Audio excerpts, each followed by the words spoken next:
Football আপনাকে যখন আনন্দ দেবে তখন সেই আনন্দ রাখার যেমন জায়গা পাবেন না, একই সাথে যখন দুঃখ দেয়া শুরু করবে তখন সেই দুঃখ রাখার জায়গাও আপনি পাবেন না। চলতি বিশ্বকাপের এই আসরটা ব্রাজিল এবং আর্জেন্টিনা ভক্তদের জন্য একটা বাস্তবতার শিক্ষা, যেটা তারা হাতে কলমে বুঝিয়ে দিল, শিখিয়ে দিল। জানি না কজন শিখতে পেরেছেন। অনুরোধ করব এই ভিডিওর কোনো একটা খণ্ডচিত্র নিয়ে দয়া করে কেউ বিতর্ক করবেন না। প্রত্যেকটা পার্ট খুলে খুলে বোঝার চেষ্টা করব, কোনটা পক্ষে যাবে কোনটা বিপক্ষে যাবে, দয়া করে শান্ত মাথায় বোঝার চেষ্টা করবেন। শুরুটা করি আনন্দ ঘন বা যখন আপনাকে ফুটবল আনন্দ দেয় সেই চ্যাপ্টারটা নিয়ে। বিশ্বকাপের এই সিজনে অর্থাৎ শুরু থেকে নিয়ে ফাইনালের আগ পর্যন্ত আর্জেন্টিনা যেই মানের ফুটবলটা খেলেছে, আর্জেন্টিনা যে ইউনিটি দেখিয়েছে, আর্জেন্টিনা যেই পর্যায়ের ফুটবলটা খেলেছে, এই পর্যায়ের ফুটবলের পর আপনার কাছে আসলে কি বলার আছে? ডেফিনেটলি আপনি হয়তো বা এই মুহূর্তে ভাববেন যে তাদেরকে সুবিধা দেওয়া হয়েছে। দেখুন, একেবারে পরিষ্কারভাবে একটা বিষয় বলি, যেই জায়গাগুলো কন্ট্রোভার্সি আছে সেই কন্ট্রোভার্সিটাকে একটু সাইডে রাখেন, জাস্ট ব্রেন থেকে সরিয়ে ফেলেন। এরপরে শুধু চিন্তা করেন যে এই দলটা ধীরে ধীরে স্টেপ বাই স্টেপ কিভাবে নিজেদেরকে উন্নতি করেছে এবং টপ নচ ফুটবলটা খেলেছে। আপনি যদি এগুলো নিয়ে যদি একটু ভাবতে চেষ্টা করেন, কিংবা একেবারে শুরুর ম্যাচ থেকে প্রত্যেকটা ম্যাচ যদি পার্ট বাই পার্ট একটু বোঝার চেষ্টা করেন, তাহলে অনেক কিছুই আপনার কাছে পরিষ্কার হয়ে যাবে। শুধুমাত্র কন্ট্রোভার্সির জন্য হয়তোবা অনেক বিতর্ক হইতে পারে, ফুটবলে বিতর্ক সারা জীবন থাকবে, এই বিতর্ক আপনি কখনো মুক্ত রাখতে পারবেন না, এটা যেমন সত্য। পাশাপাশি ওই বিতর্কটুকু বাদ দিয়ে আর্জেন্টিনা যেই মানের ফুটবলটা আপনাকে দিয়েছে, ওই মান নিয়ে আপনি বিতর্ক তুলতে পারবেন না। কীরকম?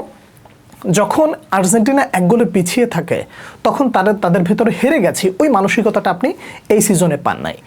অর্থাৎ বিশ্বকাপের যেই এত বড় একটা জায়গায় একটা দল আমরা হেরে যাচ্ছি, এই চিন্তাটা তাদের মাথার ভেতরে নাই এবং আসছে না। তারা ভাবছে এক গোল আমরা কনসিড করেছি, ইটস ওকে, লিভ ইট, চলো আমরা পরের যে কোনো মুহূর্তে আমরা সিচুয়েশন চেঞ্জ করে দিতে পারি। এবং তাদের জন্য বোধহয় এই চেঞ্জ করাটা একটা সময়ের ব্যাপার হয়ে গেছে, যে আমরা কামব্যাক করতে পারি। এই মেন্টালিটিটা আপনি কয়টা দলের মধ্যে পেয়েছেন? আপনি যেই খেলাটার নাম আপনি বলবেন না কেন, সুইজারল্যান্ডের বিপক্ষে বলেন, কিংবা আপনি ইংল্যান্ডের বিপক্ষে বলেন, অথবা আপনি পুরো ওয়ার্ল্ড কাপের যে জায়গাগুলোতে আপনি আর্জেন্টিনাকে স্ট্রাগল করতে দেখেছেন, প্রত্যেকটা জায়গা আপনি একটু ধরে ধরে ধরে ধরে বোঝার চেষ্টা করেন, সেই জায়গাগুলো একটু হাতানোর চেষ্টা করেন, দেখেন অনেক কিছু আপনি পেয়ে যাবেন এই জায়গায়। সর্বশেষ ইংল্যান্ডের বিপক্ষে আপনি অ্যাজ আ রাইফেল হিসেবে কি ডিফেন্ড করবেন যে ইংল্যান্ড ভুল করেছে? ইয়েস, আপনি এটা করতেই পারেন, কিন্তু আমি আপনাকে ওই ডিফেন্ডের এগেনস্টে কি বলবো জানেন?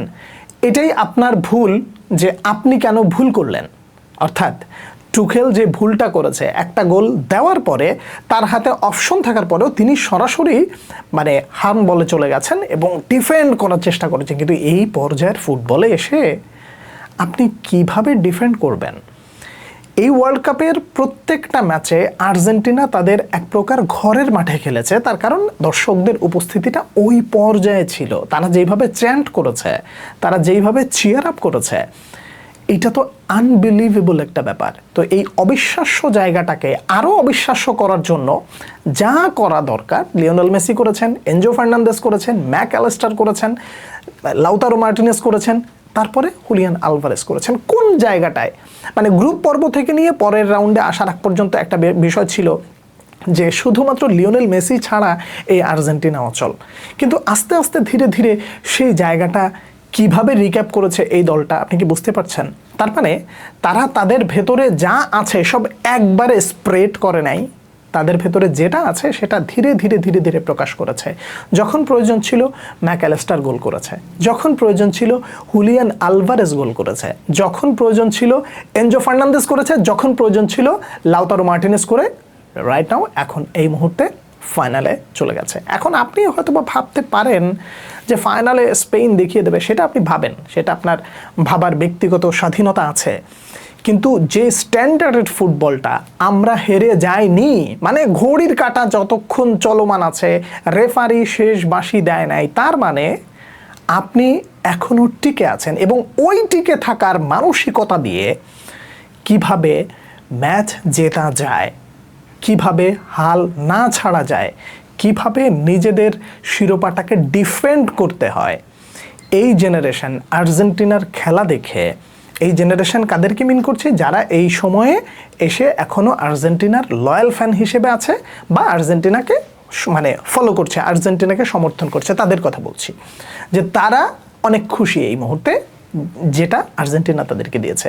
একটু তার পেছনের দিকে জানতো, 2019-এর আগ থেকে নিয়ে যারা আর্জেন্টিনার খেলা রেগুলার দেখতো, সেই 2006, 2010, 2014, তারপরে 2018, প্রত্যেকটা জায়গায় যারা একেবারে রেগুলারলি আর্জেন্টিনাকে সাপোর্ট করেছে, আর্জেন্টিনার খেলা দেখেছে, তাদের অবস্থাটা কি এবার একটু চিন্তা করে দেখতে পারেন যে 19-এর পর থেকে একটা বদলে যাওয়া আর্জেন্টিনা কিভাবে তাদেরকে এন্টারটেইন করছে। আপনি বিতর্ক করবেন, করতেই পারেন, আমি আবারও বলছি, বিতর্ক করার বা ডিফেন্ড করার যথেষ্ট অ্যাবিলিটি বা আপনি একজন স্বাধীন মানুষ হিসেবে সেটা আপনি পারেন করতে, যে আর্জেন্টিনাকে সুবিধা দেওয়া হয়েছে, এটা করা হচ্ছে, সেটা করা হচ্ছে, আপনি যেটাই বলেন না কেন, কিন্তু তারা যে কোয়ালিটির ফুটবলটা খেলেছে, এই কোয়ালিটির ফুটবলটা কিভাবে তারা গ্রো আপ করলো সেটার স্টোরি যদি আপনি একটু একটু করে ঘাঁটতে যান, তাহলে আপনি একটা অন্য জগতে চলে যাবেন, আপনার ভেতরে একটা অন্যরকম ভালো লাগা কাজ করতে পারে। এটা হচ্ছে একটা বেসিক ব্যাপার। আর যদি রাইভাল হয়ে খুঁজতে যান, আপনি ট্রমাটাইজ হয়ে যাবেন, আপনি এই জায়গা থেকে বের হয়ে আসতে পারবেন না।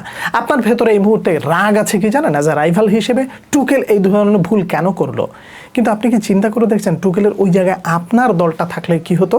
এই জন্য ভিডিওর শুরুতে দুটো পার্টের কথা বলেছি, আনন্দ এবং কষ্ট। আনন্দটা শেষ করে তারপরে কষ্টের পার্টে ঢুকছি। Through out the season Lionel Messi নিজের ক্লাস দেখিয়েছেন একটা দলকে টেনে কিভাবে নিয়ে যেতে হয়। আপনি যত বলেন না কেন এই দলটা মেসি না থাকলে জাহান্নামে যান আপনি আপনার এই সমস্ত কথা নিয়ে, যতক্ষণ সে আছে ততক্ষণ এই দলটা সে যদি ক্যারি করতে পারে, আপনার অসুবিধা কি? মানে সেই দলের অসুবিধা কি? আপনি যে মানে কথাটা বলবেন যে লিওনেল মেসি হচ্ছে এই দলের মেইন ম্যান, হ্যাঁ মেইন ম্যান, তো কী হয়েছে?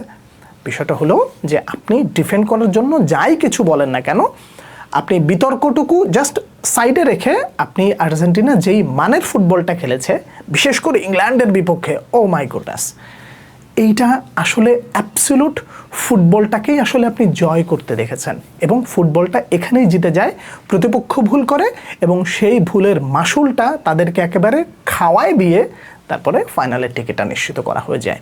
তো এই বাস্তবতার শিক্ষাটা আর্জেন্টিনা দিয়েছে এবং এই বাস্তবতাটা অবশ্যই যে কেউ এই মুহূর্তে মেনে নেবে। আর এই বাস্তবতার সাথে যেহেতু আনন্দঘন মুহূর্ত, সেহেতু একজন আর্জেন্টিনা ফ্যান হিসেবে আপনি এই মুহূর্তে অনেক আনন্দ করবেন, এটাই স্বাভাবিক ব্যাপার। আনন্দের পাঠ শেষ, এবার আসেন একটু তিক্ত বাস্তবতা নিয়ে কথা বলা যাক। ব্রাজিলের এই ওয়ার্ল্ড কাপ আপনাকে ব্রাজিল কি দিয়েছে? মানে ব্রাজিল ফ্যান যারা রয়েছেন, যারা দেখছেন এই ভিডিওটা, আপনাকে ব্রাজিল এই মুহূর্তে যে পরিমাণ হতাশা দিয়েছে, সেই হতাশা থেকে আপনি বের হতে আপনার অনেক কষ্ট হয়ে যাবে। তার কারণ গত সিজনে আপনি মানে বিশ্বকাপের গত আসরে দেখেছেন আর্জেন্টিনাকে বিশ্ব জয় করতে, এই আসরে আবার আর্জেন্টিনা ফাইনালে আছে, যদি স্পেনকে হারায় তারাও আবার বিশ্ব চ্যাম্পিয়ন হবে। তো আপনার দলের একটা খারাপ সময়ের মুহূর্তে, মানে খারাপ সময় যাচ্ছে, সেখানে রাইভালদের একেবারে একটা জয় জয়কার পরিস্থিতি, সেই জায়গায় আপনি অনেকটাই এই মুহূর্তে ব্যাকফুটে থাকবেন, এটাই তো স্বাভাবিক এবং এটা হওয়ারই কথা। কিন্তু আপনি কি বাস্তবতা ফেলে দিতে পারবেন?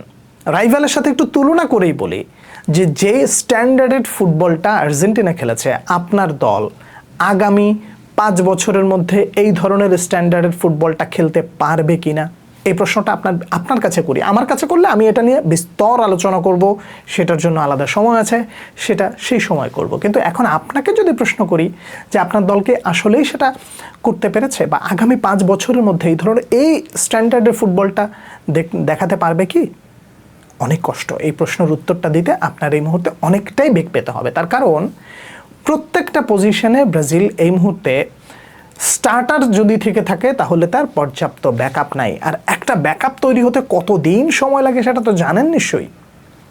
এই যে বিশ্বকাপের ফাইনালটা শেষ হবে, যারা বিশ্বকাপের উন্মাদনায় মেতেছিলেন তারা হয়তো একটু ঘুমিয়ে পড়বেন, যারা রেগুলার বেসিসে ফুটবলটা দেখেন তারা আবার ক্লাব ফুটবল নিয়ে মেতে উঠবেন, আপনাদের ভেতরে আরেকটা ট্রমা শুরু হয়ে যাবে, ব্রাজিলিয়ানরা শুধুমাত্র লিগেই ভালো করতে পারে, কেন জাতীয় দলে আসলে পারে না। তো এই প্রত্যেকটা জায়গা নিয়ে আপনি যখন কাটাছেঁড়া করবেন, তখন আপনার কাছে একটা বাস্তবতা ঠিকই চলে আসবে, সেটা হলো ফুটবলের যে উন্নতির অবকাঠামো, এই উন্নতির অবকাঠামোটা যদি গোড়ায় গণ্ডগোল থাকে তাহলে আপনি উঠে আসতে পারবেন না, এটাই স্বাভাবিক।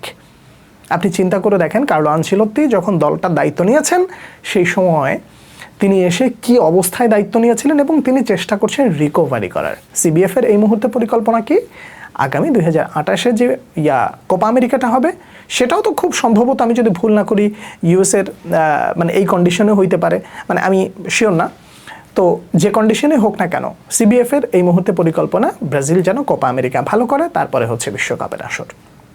এখন এই যে প্রত্যেকটা পার্ট বাই পার্ট উন্নতির যে একটা লক্ষণ, এই জায়গাগুলো রিকভারি করার পর আপনার কাছে একটা ভালো সময় আসবে এবং সেই ভালো সময়ের জন্য হয়তো আপনি অপেক্ষা করবেন, নয়তো আপনি হাল ছেড়ে দেবেন, আপনি যেটাই করেন না কেন, কিন্তু আপনাকে এই তিক্ত বাস্তবতাটা মেনে নিতে হবে যে আপনার দলের অবস্থা এখন এতটাই ভঙ্গুর যে আপনি এই মুহূর্তে আপনার দলের স্ট্যান্ডার্ড আপনি ফ্রান্সের সাথে তুলনা করতে পারেন না, আপনি বেলজিয়ামের সাথে করতে পারেন না, আপনি তা কি বলে আর্জেন্টিনার সাথেও করতে পারেন না। এছাড়া ইংল্যান্ড আছে, অন্যান্য দলগুলো আছে, ইউরোপের অনেক বেশ কয়েকটা দল আছে, আপনি তাদের সাথে যদি আপনি তুলনা করতে যান তাহলে আপনি অবশ্যই ধুঁকবেন। তার মানে আপনার প্রস্তুতি বলেন, যেটাই বলেন না কেন, সময় সাপেক্ষ আপনাকে ধীরে ধীরে উন্নতি করতে হবে। এখন এই উন্নতিটার জায়গায় একটা দুঃখ থেকে যায়, সেই দুঃখটা এবার ওয়ার্ল্ড কাপে নেইমারের কাছ থেকে আমি পার্সোনালি পেয়েছি। আপনাদের কাছে আবারও বলি, এটা আপনাদের কাছে খারাপ লাগতে পারে। আপনি ওয়ার্ল্ড কাপ হেরে গেছেন, ওয়ার্ল্ড কাপ থেকে আপনি হেরে যাওয়ার পর ভক্তরা এই মুহূর্তে একেবারে ভঙ্গুর অবস্থায় রয়েছে, এদিক দিয়ে অন্যদিকে আবার রাইভালদের বা আর্জেন্টিনার জয়কর অবস্থা, তারা অনেক ভালো করছে, তারপরে তারা দুর্দান্ত ফুটবল খেলছে, আর আপনার দল হেরে বিদায় নিয়ে গেছে। নেইমার জুনিয়র একটা ভিডিও ফুটেজ প্রকাশিত হয়েছে যে তিনি কোনো একটা জায়গায় যে সময় স্পেন্ড করছেন, বা সোজা সাপটা বলতে গেলে উনি ক্যাসিনোতে আছেন। তো এই ভিডিও ফুটেজগুলো দেখলে আপনার নিজের ভেতরে কেমন লাগবে একটু বলেন তো। এখন আপনি আবার বলবেন, ভাই সে তো জাতীয় দলে এখন আর নাই, এখন সে কোথায় গেল না গেল সেটা নিয়ে নো, এটা আপনি বলতে পারেন না। তার কারণ হলো যে একজন আইডল বা একজন সুপারস্টার, এই মানে জাতীয় দলটার বা নেইমারের মতন একটা ফিগার যখন ওয়ার্ল্ড কাপের পর এই ধরনের পরিবেশের সাথে নিজেকে মানিয়ে নেয় বা এই ধরনের পরিবেশের সাথে ইনভলভড হয়, সেটা অন্যদের উপরেও প্রভাব পড়তে পারে। এই জন্য হলে এই ব্যাপারগুলো একটু গোপনীয়তা রক্ষা করাটা খুব জরুরি ছিল। অন্যান্য খেলোয়াড়দের অবস্থাটা আসলে আপনি যখন চিন্তা করবেন, তারা তো মানসিকভাবে একেবারে ভাঙচুর অবস্থায় আছে, তো সেই জায়গা থেকে উত্তরণের জন্য তাদের আসলে কি প্রয়োজন ছিল। তো আপনি যখন দেখবেন আপনার দল খারাপ করছে, এরপর সেই অনুশোচনা বোধের জায়গায় দলের সিনিয়র পার্সনদেরকে বিভিন্ন জায়গায় সময় স্পেন্ড করতে দেখবেন, এবং সেটা আবার সামাজিকভাবে বলেন বা সাংবাদিকদের সংবাদ মাধ্যমের থ্রুতে বলেন, যেভাবেই বলেন না কেন সেটা আবার আপনার মেনে নিতে কষ্ট হবে। তাহলে আসলে এই দলটার ভবিষ্যৎটা কোথায়, এরকম একটা প্রশ্ন আসে না? অবশ্যই আসে। কষ্টটা মূলত এই জায়গা থেকেই। উঠে আসতে গেলে যেমন ডিসিপ্লিন দরকার হয়, এবং এই দলটায় কাটাছেঁড়া বলেন, নাড়ি ভুড়ি পরিবর্তন বলেন, এরপরে অনেক সার্জারি বলেন, যেটাই বলেন না কেন, অনেক কিছুর পরে তারপরে যদি একটা সেটআপ বা একটা শেপে চলে আসে, কিন্তু সেই শেপে যাওয়ার আগে আপনি কারোর সাথে তুলনা করতে গেলে একটু ভেবে চিন্তে করবেন। আমরা ইংল্যান্ডকে দেখিয়ে দেব, আপনি ইংল্যান্ড ওয়ার্ল্ড কাপে কী করেছে সেইটার একটা দেখবেন যে ইংল্যান্ড কেমন করছে বা ইংল্যান্ড আসলে কেমন করতে পারে। আপনি একটু চিন্তা করে দেখেন, ইংল্যান্ডের কোন কোন তারকা স্টারদেরকে ছাড়াই ইংল্যান্ড এবার ওয়ার্ল্ড কাপ খেললো। তারা যদি যুক্ত থাকতো তাহলে তো স্কোরটা আরও ভরপুর হতো, তাই না? তো এই ব্যাপারগুলো যখন আপনি দেখবেন যে আপনার দলকে ধীরে ধীরে উন্নতি করতে হবে, শুধু তাই না, কিন্তু অন্যান্য দলগুলোও কিন্তু বসে নেয়। ইয়র্গেন ক্লপ জার্মানির দায়িত্ব নিয়েছেন, তারপরে ইতালিতেও সেরকম নামজাদা একজন চলে আসবেন, তারপরে আপনার ইংল্যান্ডেও হয়তো বা থমাস টুগেলের পরে খুব সম্ভবত যদি গার্দিওলা ঢুকে যায় তাহলে তো আসলে অবাক করার মতন কিছু থাকবে না। তাহলে ফুটবলের যে স্ট্যান্ডার্ডটা ধীরে ধীরে সামনের দিকে এগোচ্ছে আসবে, সেই স্ট্যান্ডার্ডের সাথে ব্রাজিল কতটা মানিয়ে নিতে পারবে সেটা আপনাকে এখন থেকেই চিন্তা করতে হবে এবং মানসিকভাবে সেই প্রস্তুতিটা নিতে হবে। আর সেই প্রস্তুতিটা নিয়ে যদি আপনি খেলা দেখতে পারেন তাহলে আপনি অনেক সময় খুব বেশি কষ্ট পাওয়ার চেয়ে বরং বাস্তবতা মেনে নিয়ে নিজেকে ব্যালেন্স করতে পারবেন। এটাই আমার কাছে ব্যক্তিগতভাবে মনে হয়, যে কারণে শুরুতে বলেছি যে ফুটবল যখন আপনাকে আনন্দ দেয় তখন সেই আনন্দ যেমন রাখার জায়গা থাকে না, যখন কষ্ট দেওয়া শুরু করে তখন সেই কষ্ট রাখারও জায়গা থাকে না। যেটা আমার কাছে একেবারে পরিপাটি মানে সঠিক যেটা মনে হচ্ছে সেটাই আপনার সামনে তুলে ধরার চেষ্টা করেছি। আপনারা কে কী মনে করছেন জানাবেন। পরবর্তী ভিডিওতে দেখা হচ্ছে আবারও। সে পর্যন্ত অনেক অনেক ভালো থাকবেন। আল্লাহ হাফেজ।